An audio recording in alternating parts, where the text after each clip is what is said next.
Hello and welcome to Biomentors. Today our topic of discussion is seed germination. Topics to be covered in this video lecture is seed, types of seeds, seed germination and types of seed germination, physiology of seed germination and factors affecting the seed germination. So what is seed? Basically, the seed is a mature ovule. After fertilization in the plant, the ovules which are present inside the ovary forms seed, and inside the seed there is a embryo.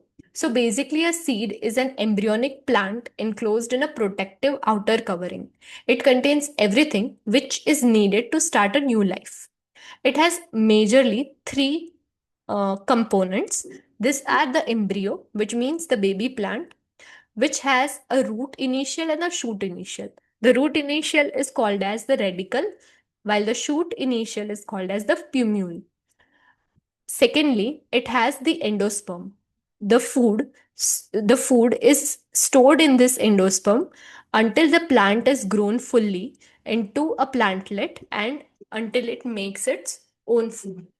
The third is the seed coat, a tough outer layer that protects the embryo from any damage and drying of the seed.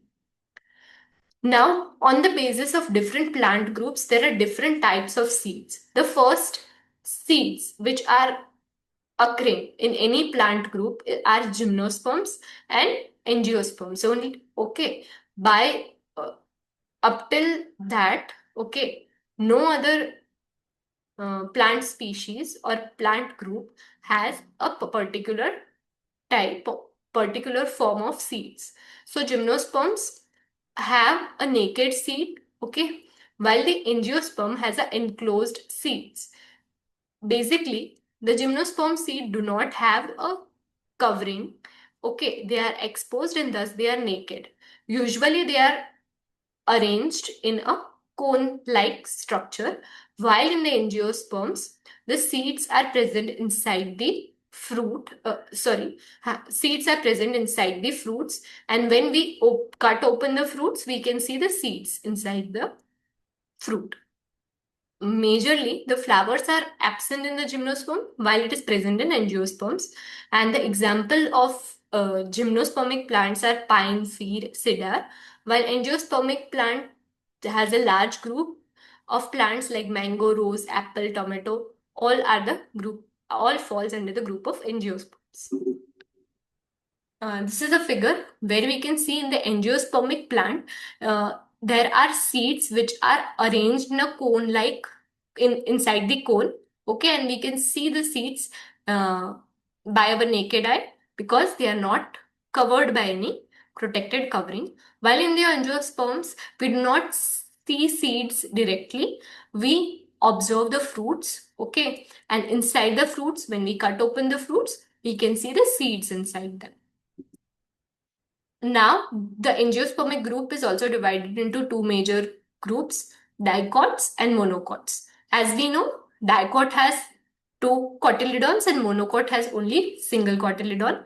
On the basis of that only, it is divided into this different divisions. Okay, so so in monocots, only one single embryonic leaf is present and thus it is called as monocotyledon.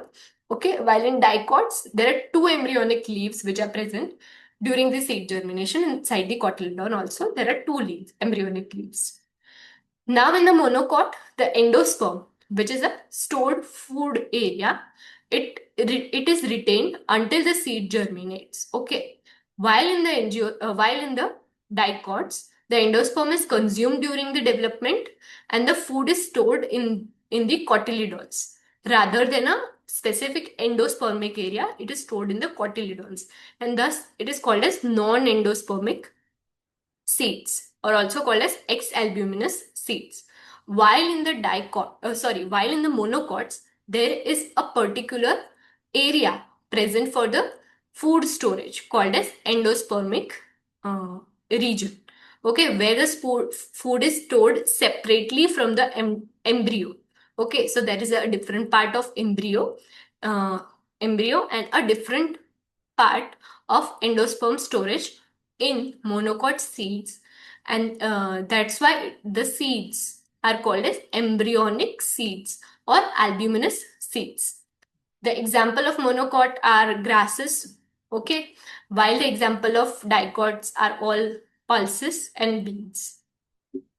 So this is the structure or the seed structure of the monocot and dicot. So in the monocot, uh, we can see that there is a particular area for endosperm, okay, for the food, and there is a particular area for the embryo.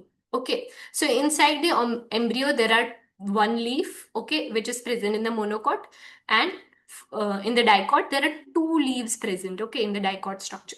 Secondly, the upper part of the embryo, okay, is called as uh, sorry, pumule, okay, which is called as the shoot initial, and the lower part is called as the embryonic root initial or the radicle. Okay, and the other part which we have mentioned, that it is endosperm, which contains food. Okay, this is protected by a seed coat, and the region which separates the endosperm uh, and the embryonic layer is called as alveolar layer, okay, inside the monocot seeds. While in the dicot, as we know, there are two cotyledons, there are two embryonic leaves, okay. The upper part, this part, is pumule, and this is the radicle or the root initial, and the endosperm is with the embryo itself. So it is a non-embryonic seed, non-endospermic seed, and it does not have a particular region, separate region like the monocot for seed for food storage.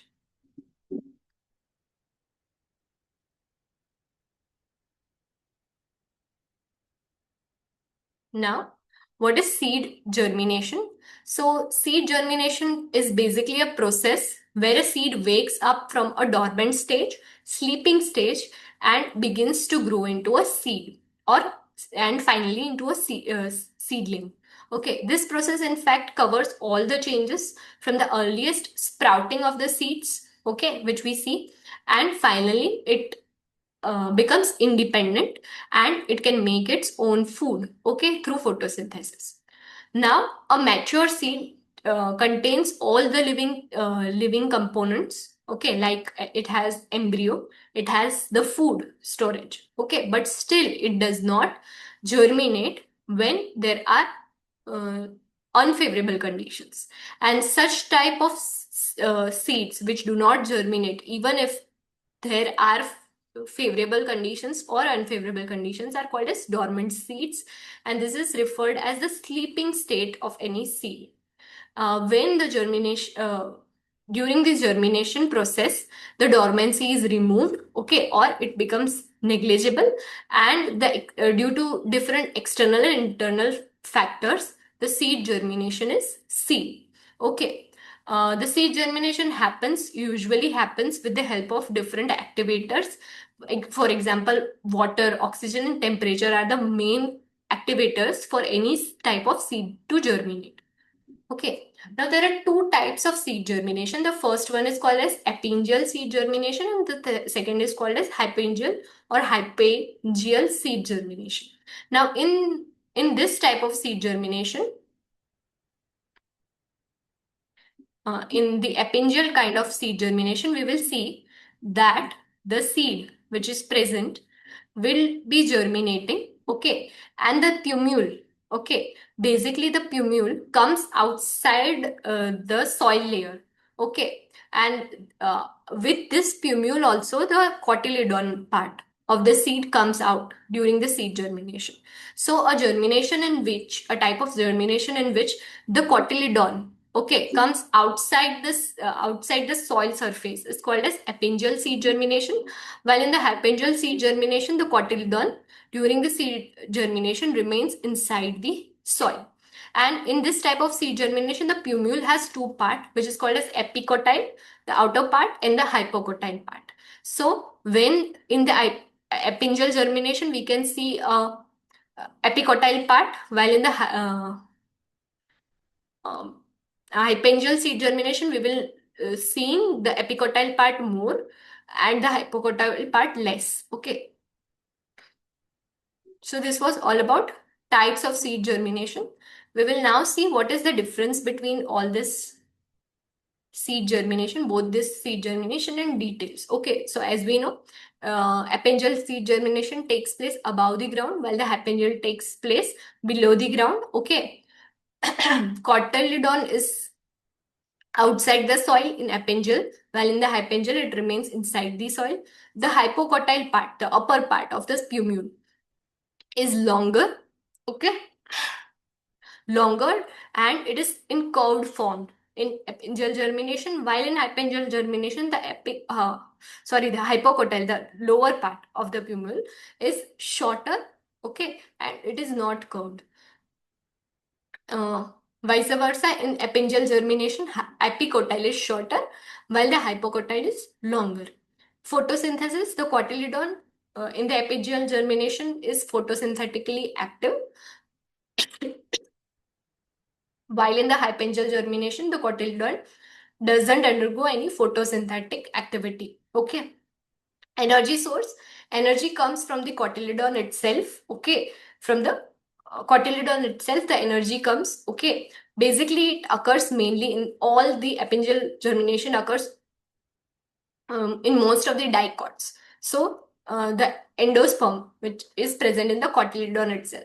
While in hypengeal germination, most is mostly seen in monocotyledons, where there is a separate region for the food storage, which is called as endosperm. Biological and biochemical changes occurring during the seed germination. So this changes we have also discussed that there are three types of changes. The first is the water uptake. The second is the requirement of oxygen, and this will do the respiration in plants. Okay, and the third is mobilization of reserve food material, which is present in the endosperm. Okay, while the temperature comes into the external factor. Okay, external conditions. Now, the water uptake. The process of water uptake by any seed, the process is called as imbibition. Okay, now this imbibition is initiated by the seed coat of any seed, and this increases the permeability of water inside the seed, as well as the oxygen and different gases can be exchanged when the seed coat is permeable. Okay, and the seed coat is less resistant. Okay, during this condition. So first of all, the imbibition is seen in the dry seeds. Now during the uh, process of water imbibition, a hydrophilic groups such as NH2OH, COOH, or proteins and carbohydrates forms a hydrated shell around this seed area. And this hydrated shells uh, will help, okay, will bind with the water and will help the seeds to swell.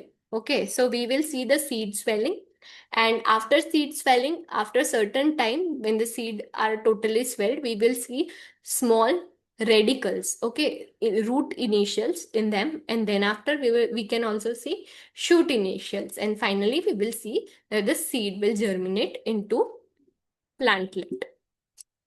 The second important physiological activity which is occurring in the seed during germination is that it converts anaerobic respiration, which means respiration without the help of oxygen, and it will shift into aerobic respiration, which means it will need oxygen. Okay, during this seed germination process. So it is helped with the help of water. Okay, so when the water is uptaken by the plants, there is a rapid increase in the respiration rate, and the seed coat would be permeable to different gases. In this, the seed will have the soil or the medium in which the seed is growing would have oxygen, and as now the seed coat is permeable to different gases, oxygen would be taken by the seed. Okay, and then its anaerobic respiration will turn into aerobic respiration in a very rapid format. Now, the third thing which is occurring in the seed during the seed germination is mobilization of reserve food materials. So there are different types of food which is stored in the endosperm. So during the seed germination, the food which are in complex form will break into a simpler form for the absorption of the new plant seedling which is developing. So it is required for the development of embryo, energy. Okay, it will provide energy for the biosynthetic processes, and nucleic acid would be broken down to produce different types of proteins. Okay, for protein synthesis. Now, what are the reserve food materials which are present inside a seed, which are present inside the endosperm of the seed? Okay, the food storage area. So there are nucleic acids, carbohydrates, lipids, proteins, and inorganic materials which are present in the seed endosperm. Okay, the first is nucleic acid. Okay, the first reserve food material. So the nucleic acid would be helped in the formation of both RNA and DNA, which are the genetic material, and this would be helping the cell division. Okay, both the DNA and RNA are genetic materials, so it would help in cell division and cell growth, as well as it will form cell. It will help in cell differentiation also. The second reserve food material is carbohydrates. Okay, so generally the endosperm contains starch in it. So starch is a complex carbohydrate. So first the starch would be broken down to maltose. Okay, and further it will be broken into glucose. Okay, which is which would be from polysaccharide. It would be converted into disaccharide first, into maltose, and finally into monosaccharide, which is glucose, and it would be easily absorbed by the embryo which is present in the seeds, and this soluble sucrose would help in seed germination.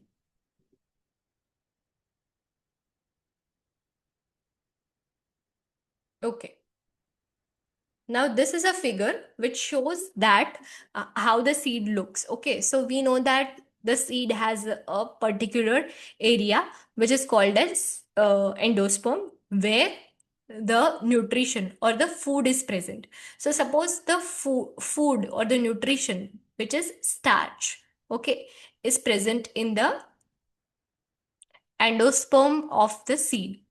Now, what happens? There are different types of enzymes and different types of um, hormones which are induced, okay, in the seed germination. So remember, during seed germination, the GA or the gibberellin, which is a plant hormone, activates, okay, the breakdown of starch into glucose by the alpha amylase. Okay, and this glucose will be going into the embryo. Uh, okay, into the embryo, and then after the seed germination is happening. So GA is induced, okay, by the in the endosperm, and this will trigger the alpha amylase, and alpha amylase will break starch into glucose. And the another hormone, which is a plant inhibitor, so it will not let the seed germination to occur. This plant inhibitor is called as ABA, or abscisic acid. This, if abscisic acid is present uh, in the seed or in the endosperm, then it will not help, okay, in seed germination, and it will block the alpha amylase, which converts starch into glucose. Okay, so this is a negative inhibitor. ABA is negative inhibitor of seed germination, and GA is a positive, or the inducer for the seed germination. So if we give the GA or gibberellin externally to a dormant seed, which is rather matured but a sleeping condition, the seed germination will be seen. Okay, the third food material, the reserve food material, is lipids. Okay, so mainly the seeds like castor, peanut, and beans has a high lipid content compared to other different seeds. So lipids are broken down first by lipase, and lipase converts the fats into fatty acids and glycerol. Then by the beta oxidation, it will convert into acetyl CoA, and by the glycolate cycle, it will go or it will break down into sucrose and finally into glucose. The fourth reserve food material is protein. Now, proteins are majorly present in moong and all the different types of pulses. The protein content is high. So, in such seeds, proteins are broken down by peptidases and different enzymes, and it will convert into a single amino acid. Then, by deamination process, it will go and it will provide energy to the embryo, and certain amino acids are utilized in synthesis of new proteins. Okay, now in organic minerals like Na plus, calcium, magnesium, okay, sodium, potassium, these are stored in phytins. Okay, mainly in phytins, and phosphatase are the enzymes which breaks this phytin layer, and due to this the seed would germinate. Okay, so after all of this process, like water uptake, respiration, and mobilization of food from complex to simpler forms, the seed would germinate, and we will see the seed germination first by imbibition. Second, we will see the radicals coming out and growing downwards, and finally the plumule or the shoot apex will come, and this will go upwards. Okay, later we can see photosynthesis in the seedling part, and we will see leaves. Okay, two or one tiny leaves, and this is the state where the seed germination will occur. And finally, when the seeds will when the seeds will form its own food, okay, it is said that the seed germination is completed. Okay, so there are different factors like external and internal factors affecting the seed germination. The first factor is water. Okay, so dormant seeds is generally dehydrated and contains hardly 6 to 15% of water in the living cells. But if water is given to such type of seeds, it will germinate. Okay, while the active cells, okay, requires 75 to 95% of water for metabolic processes. Okay, and water also has a second benefit, which means it brings dissolved oxygen to the embryo, and for the embryo, respiration is very important. Okay, so it not only gives water or hydration to cell and breaks the coat imposed dormancy. It also gives the dissolved oxygen to the growing embryo. The second is oxygen. Oxygen is necessary for respiration, which releases which releases the energy needed for the growth and germination. Okay, so oxygen is very much needed for the growth and germination of the seed. If it is insufficient, the seed will not germinate. Okay, and the germinating seeds contains oxygen, so it is very important, and this is the reason that most of the seeds which are sown deeper into the soil or in waterlogged areas, okay, the oxygen is deficient in such areas.